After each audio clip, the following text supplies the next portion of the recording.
अभी जो प्रारंभिक जो जांच आई रिपोर्ट आई है उसमें जिन तत्वों की वजह से ये खतरनाक रोग हो सकता है उसकी पुष्टि नहीं हुई है। फिर भी एहतियातन वहां पर इसे प्रतिबंधित किया गया है।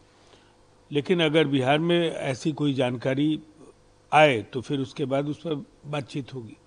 प्रधानमंत्री मोदी ने कहा है कि बिहार के युवाओं को शिक्षा से वंचित राजद और कांग्रेस ने रखा है और अब कुछ राहुल गांधी जननायक की भी उपाधि को चोरी करना चाहते हैं। देखिए, अब तो ये बात सही है कि तेजस्वी यादव को तो अब बोलना होगा कि उनके जननायक राहुल गांधी है या वो कर्पूरी ठाकुर जी को जननायक मानते हैं। अब इसमें इधर और उधर का नहीं होगा। ये जनभावनाओं से जुड़ा सवाल है। करोड़ों लोग बिहार के उपेक्षित तबकों की आवाज कर्पूरी जी को मानते रहे हैं। अब परिवारवादी राजनीतिक व्यवस्था में जन्मे व्यक्ति को इस तरह की उपाधि से विभूषित किया जाना, ये चाटुकारिता की पराकाष्ठा है। जहां तक शिक्षा का सवाल है तो इस बात को कौन नकार सकता है। हमारी खुली चुनौती है। अगर जो 1990 से 2005 बिहार में जो भी शिक्षा को लेकर के काम किए गए और 2005 से 25 के बीच में जो काम किए गए, ये दो मॉडल हैं।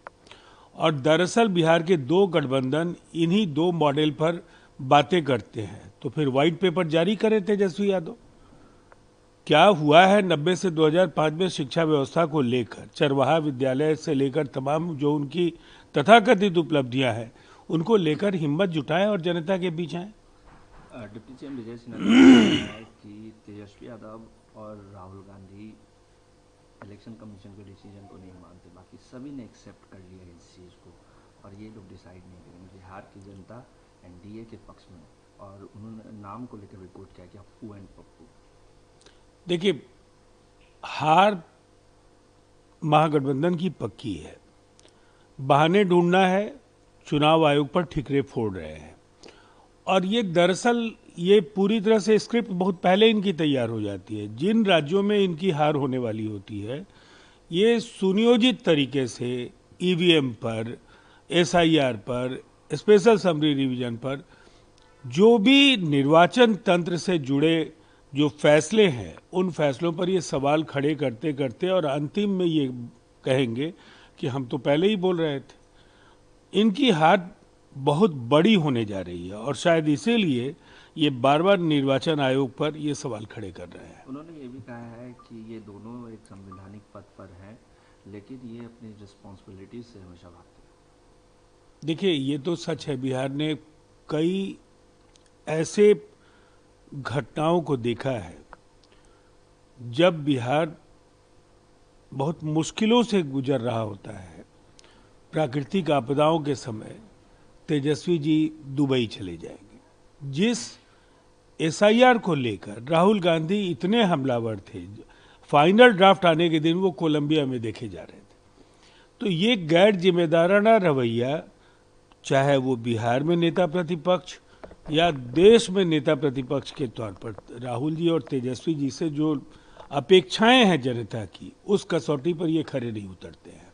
बीजेपी के प्रदेश अध्यक्ष दिलीप जायसवाल ने कहा है कि एनडीए में कोई बड़ा और छोटा भाई नहीं होगा, सब एक समान होगा।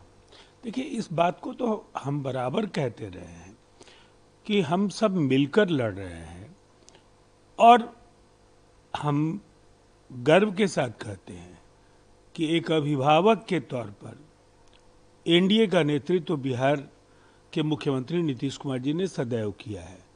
उनकी भूमिका बराबर महत्वपूर्ण रही है और आदर भाव उन्हें गठबंधन के सभी साथियों का मिलता रहा है। एक बार फिर उन्हें वो चेहरे, सर्वसम्मत चेहरे के तौर पर उनके नेतृत्व में हम चुनाव लड़ने जा रहे हैं और उनके नेतृत्व में ही अगली सरकार भी बननी तय है। फिर इसमें किसी संशय का सवाल कहाँ उठता है। सवाल ये उठता है कि जेडीयू हमेशा बड़े भाई की भूमिका में रही है, लेकिन इस पर कहा जा रहा है कोई बड़े भाई की नहीं, बड़ा भाई या छोटा भाई, ये कहाँ से ये शब्द आते हैं मैं तो नहीं जानता हूँ। गठबंधन हम सब मिलकर लड़ते हैं और बिहार के मुख्यमंत्री नीतीश कुमार जी को सबने अपना नेता और अभिभावक माना है।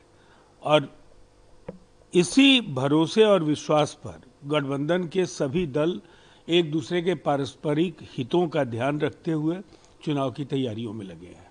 चुनाव में पर्दा नशीन महिलाओं को लेकर दिलीप जायसवाल ने इलेक्शन कमीशन के पास अपनी बातों को रखा है। उन्होंने कहा है कि पर्दा नशी जो महिलाएं, उनके लिए जो महिला सुरक्षा कर्मी उनकी जांच करे और उनके वोटर आईडी कार्ड की जांच करे, ताकि कौन जेन्युइन है वो पता चल सके।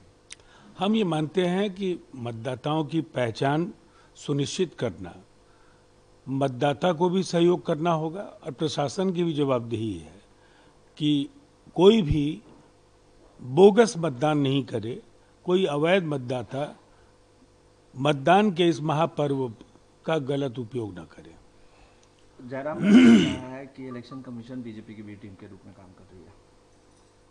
मुझे लगता है कांग्रेस बार बार राहुल जी के नक्शे कदम पर जाते हुए एक ऐसी स्थिति में जा रही है जहां से उसकी वापसी देश की राजनीति की मुख्यधारा में नहीं हो पाएगी। दरअसल ये कठोर सच्चाई है कि संविधान, लोकतंत्र, न्यायपालिका, प्रेस की आज़ादी, चुनाव आयोग, इन संवैधानिक संस्थानों पर बार बार जो सवाल खड़े करते रहे राहुल जी, उन्हें कांग्रेस का इतिहास भी खंगाल लेना चाहिए।